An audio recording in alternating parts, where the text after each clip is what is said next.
Mojao, the mask of the good child. You weren't born good. You were trained to be. Not because it was right, but because it was safer. Smile when you're sad. Nod when you disagree. Stay quiet when something hurts. You didn't choose that. It was installed, line by line, by people who needed you to be easy to manage. They called it love. But what they really wanted was compliance. And you gave it. You gave it so well, you forgot where the performance ended and where you began. You became the good child, the quiet one, the selfless one, the one who always says yes, the one who never asks too much, the one who carries guilt like a birthright, and they rewarded you for it.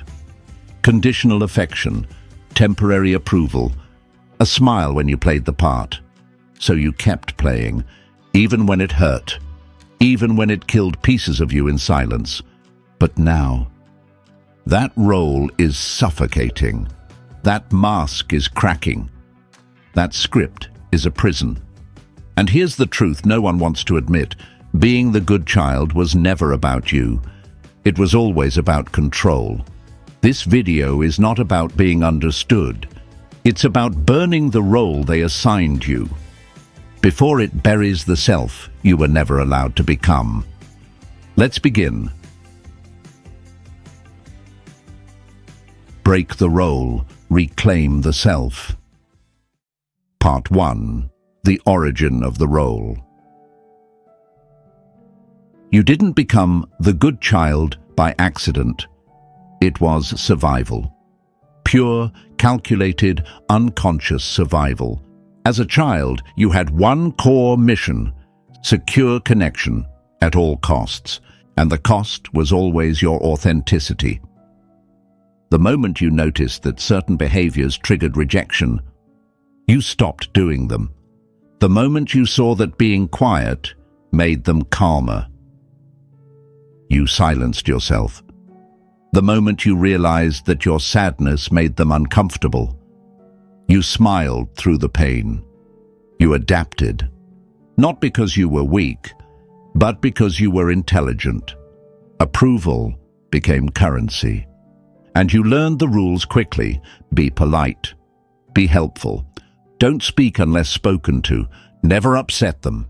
Never take up too much space. Every time you obeyed, you were praised. Every time you resisted, you were punished.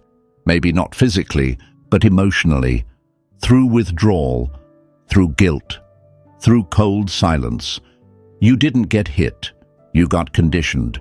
Conditioned to associate love with obedience. Conditioned to tie your worth to how easy you were to handle. Conditioned to believe that if you weren't good, you wouldn't be loved at all. And so the role was born. The good child, polished, predictable, pleasing, not because it was who you were, but because it was who they needed you to be. And once the role is set, it becomes a prison you forget you're trapped in. But it doesn't just stay in childhood. It follows you into your work, your relationships, your silence, until one day you realize you're still trying to be the good child in an adult body, and it's killing you. Part 2. The cost of approval addiction. The addiction to approval is invisible, but it governs everything. You dress to avoid judgment. You speak to avoid conflict. You succeed to be seen. You stay silent to feel safe. And all the while, you call it being kind, being easygoing, being a good person. But it's not kindness, it's compliance. A mask worn so long, you started believing it was your face, the cost, your identity. When you live for approval, you stop living for yourself. You become a mirror for what others want to see, not a voice, not a force, not a presence, just a reflection. Polished, passive, hollow. You say yes when you mean no. You apologize when you didn't do anything wrong. You downplay your needs to avoid being too much. You feel guilty for setting boundaries, and you wait, constantly wait, for someone to finally say, "You're enough now." But that moment never comes, because approval is a moving target, and the more you chase it, the more you lose yourself. You lose your anger, your passion, your truth, your edge, all sacrificed at the altar of being liked, all traded in for the illusion of being accepted. But here's the truth. Approval is the most fragile currency. It only lasts as long as you stay in character. The moment you step out of the role, it's revoked. And what does that tell you? It was never love. It was never respect. It was control disguised as praise. So ask yourself this: is the version of you that everyone loves even real? Or just a mask you were trained to wear so they wouldn't leave? Part 3. The Reset. You can't heal what you still worship, and you can't free yourself from a role you're still afraid to break. The first step to freedom is brutal honesty. You have to say it out loud. I was trained to perform for love. Not asked, not encouraged, trained. Every nod of approval, every guilt-tripped reaction, every moment of affection, only when you behaved.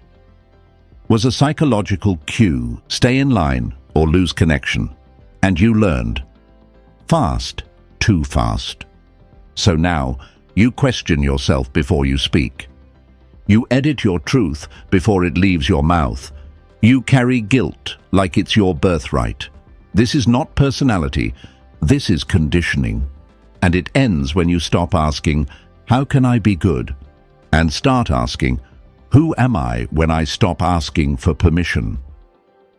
That question is dangerous because it threatens the system that raised you, the one that only loved you when you were manageable, predictable, quiet. But here's the secret. They didn't love you. They loved the role. And you've played it so well, you forgot it was a mask.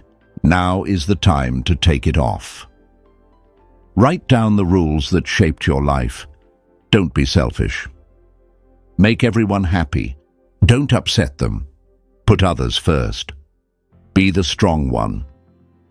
Now burn them, mentally or literally, because rules written in fear should never govern your identity. This is the reset. Not becoming someone new, but finally becoming someone real. Part 4. The Fire. Approval is not love. It's control dressed in kindness. They praised you when you obeyed. They withdrew when you pushed back.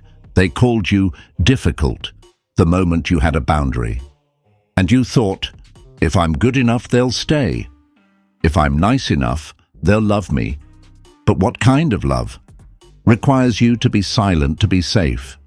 What kind of love? Only shows up when you're easy to handle. That's not love. That's emotional management. You weren't being loved. You were being tolerated. And here's the truth. They never wanted you to know. You don't need to be approved of to exist. You don't need to soften your voice to be heard. You don't need to dim your truth to be accepted. You don't need to carry their comfort to earn your right to breathe. The role they gave you, burn it. The loyalty to dysfunction, burn it. The fear of not being liked, burn it. Because the version of you they approved of was never your full self. It was a filtered fragment, a product, a performance, and you're done performing. This is the fire, the rebellion, the decision that says, I will no longer shrink to fit your expectations. I will no longer silence my truth for your comfort. I will no longer live to be palatable. From this point forward, approval is irrelevant. Only truth matters. even if it makes them uncomfortable, even if it breaks the illusion, even if they leave. Because if they only stayed for the version of you that pleased them, they were never with you in the first place. Let it burn. Part 5. The Shift. You don't escape a role by thinking differently. You escape it by acting like you're no longer in it, because the mind only believes change when the body starts behaving like it's free. So here's what the shift looks like. You say no dash, without softening it, without a smile, without a long explanation to make them feel okay. You speak your truth, even if your voice shakes, even if the room goes quiet, even if they look at you like you're crazy. You stop over-apologizing. You stop chasing clarity from people committed to misunderstanding you. You stop translating your pain into something more comfortable for others to digest. You begin to move from a different core, not, what will they think of me? But, am I still betraying myself? You stop trying to fix everything. You stop stepping in to absorb emotions that aren't yours. You stop playing savior, mediator, peacemaker, roles they trained you to carry, so you'd never have time to look at your own wounds. And slowly, the world reacts. Some people will pull away. Others will try to reassign you the role. They'll say you've changed, you're selfish, you're cold. But that's not a problem. That's proof. Proof that the performance is ending. Proof that the role is collapsing. Proof that you're becoming someone who no longer asks, do I have permission to be this version of me? Because now, you give yourself that permission, and you never ask again. Part 6. Conclusion. Burn the script. Reclaim the self. You were never meant to be a role. You were never born to be the good one. You were born to be whole, unfiltered, untamed, unapologetically real. But they couldn't handle that version of you. So they wrote a script, assigned a character, and called it love. And you? You memorized your lines. You performed on cue. You betrayed your truth just to keep the applause. But here's what they didn't expect. You waking up, you looking in the mirror and seeing the costume. You hearing the script and choosing silence instead. You walking off their stage without a single word. And now you're here, no longer asking for permission, no longer waiting to be seen. Because once you burn the role, what's left is raw, unpredictable, powerful. You, not the version they loved, not the version they tolerated, but the version they could never control. That's the reset. That's the rebellion. That's the return. You don't owe them the character they approved of. You owe yourself the self they never let you become. Burn the script, walk off the stage, and write your life without direction. CTA. For the next 72 hours, say no without explaining. Pause before every apology. Let silence answer the need for approval. You are not a role. You are not a reflection. You are not a product of their expectations. You are a presence dash. And from now on, you take up space without asking. Fade out.